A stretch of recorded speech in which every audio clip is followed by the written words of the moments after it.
Вкратце расскажу вам, почему храп появляется даже после того, когда вы прооперировали или поработали с носовой перегородкой.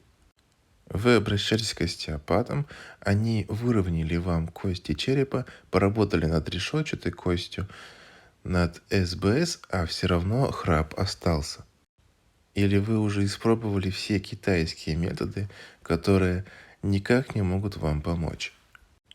В этом случае, как бы ни было банальным, нужно будет обратить внимание на нижнюю челюсть, а именно на мышцы нижней челюсти, верхний пучок и нижний пучок крыловидно-латеральной мышцы, так как в ходе силы притяжения нижняя челюсть опускается и создает избыточный потенциал гортани.